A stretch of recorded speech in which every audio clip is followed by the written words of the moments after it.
یہ پنجاب اسمبلی کے جو اراکین ہیں ان کا معاملہ ہے. نہیں آپ کی بات بجا ہے, درست کا ہے. دیکھیں جہاں تک صوبوں کی ایک بڑی بحث چھڑ گئی ہے اس ملک کے اندر, اور یہ اصل میں معاملہ شروع ہوا ہے جب ہم نے خیبر پختونخوا کو اس کا نام دینے کی کوشش کری, اور وہاں سے پھر ایک ہزارہ موومنٹ شروع ہوئی.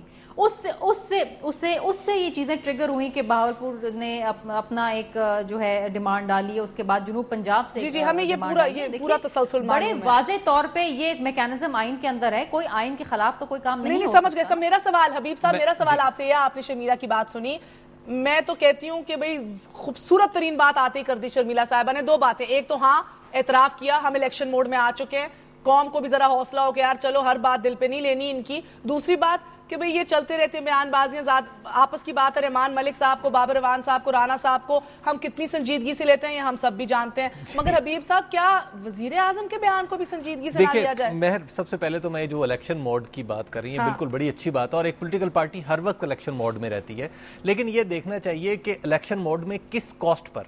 اگر آپ الیکشن کے قریب جا رہے ہیں تو دیکھنا یہ ہے کہ پارٹی پازیٹیو کام کون سے کر رہی ہے اور نیگیٹو کام کون سے کر رہی ہے. کیا کراچی میں جو کچھ ہوا اور سندھ میں جو کچھ ہوا, جس طرح کمشنری سسٹم اور بلدیاتی نظام کے درمیان الٹ پھیر ہوا, کیا ہم اس کو بھی الیکشنیئرنگ کا ایک حصہ سمجھیں؟ اس کے بعد جب وزیر اعظم آتے ہیں اور سرائیکی صوبے کی آواز لگاتے ہیں, اور یہ میں تھوڑا سی تصحیح کر دوں ایز اے جرنلسٹ کہ میں نے یہ دیکھا ہے کہ جب 18ویں ترمیم پاس ہوگی کچھ عرصہ نو ڈاؤٹ ہزارہ کی تحریک بہت زور سے چلی, لیکن اس کے بعد ہم سب نے دیکھا سست بھی پڑ گئی. لیکن دوبارہ اس کو زور کہاں سے ملا؟ اس دن سے ملا جب جلال پیر والی میں جا کے ہمارے وزیر اعظم نے کہا کہ میں سرائیکی صوبے کا محافظ ہوں. جب میں سرائیکی صوبے کا محافظ ہوں, جب میں سرائیکی صوبے کا حامی ہوں, معاف کیجئے گا, جب یہ سٹیٹمنٹ آتی ہے تو اس وقت پھر معاملات بدل جاتے ہیں. اس وقت پھر یہ تبدیلی آتی ہے کہ سرائیکی صوبے کو اب ہم کیسے دیکھیں.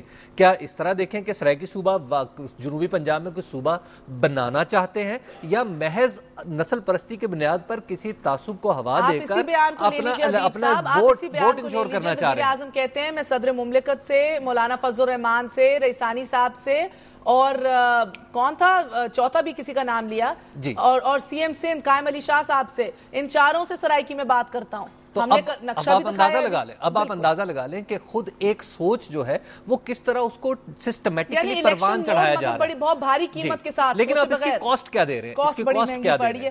مجھے یہ بتائیے شیخ صاحب, کیا آپ کو لگتا ہے کہ ابھی اسی میں بہتری ہے کہ اگر ابھی بھی ہوش کے ناخن لے لے, اگلے الیکشن کو ذرا سا سوار سکتی ہے اگر Peoples Party early election announce کر دے؟ لیکن میں آپ کو مہر ایک بات بتاؤں کہ Peoples Party early election announce نہیں کرے گی. اس لیے میں جو سمجھتا ہوں, اس لیے کہ ابھی تک ان کا وہ ہوم ورک مکمل ہے, اور ہوم ورک تو خیر وہ کرتے بھی نہیں ہیں. میں مہر ایک تھوڑا سا یہاں پر ایڈ کرنا چاہوں گی بڑے قابل احترام سے. شیخ صاحب دیکھیے, انڈیا میں یہ کمیشن بنایا گیا ہے, اور اس کے تحت جو ہے اس میں جو بھی یہ ڈیمانڈ آتی ہے صوبوں کے حوالے سے اور دیگر, اس میں یہ لے کے جایا جاتا ہے. آئی تھنک اسی کو دیکھ کے نواز لیگ کے اندر یہ ڈیمانڈ آئی ہے کہ جی ایک نیشنل کمیشن بنا دیا جائے. کوئی غلط ڈیمانڈ نہیں ہے, لیکن یہ ایک جماعت کی جانب سے, ملک میں اور بھی دیگر جماعتیں ہیں, ان کی بھی کیا رائے ہے, اور فائنلی جو بھی یہ کمیشن بنتا ہے نہیں بنتا ہے, یا جو بھی فیصلے ہوتے ہیں ایونچولی تو پارلیمنٹ میں جانے ہیں نا, پارلیمنٹیرینز کو آپ نے ڈیسائیڈ کرنے دینا ہے.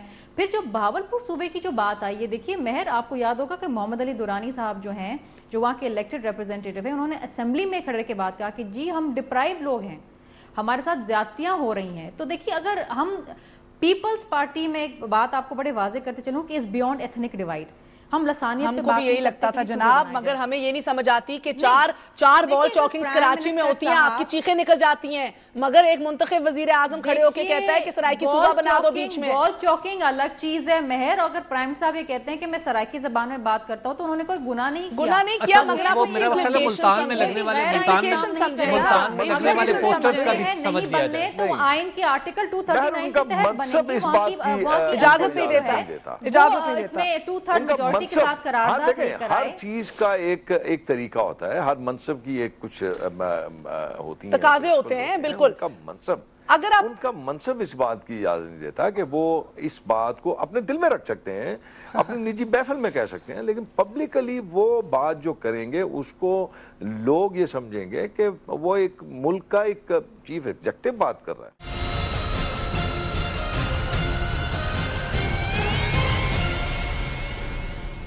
دوسری بات اب میں آؤں گی شرمیلا صاحبہ,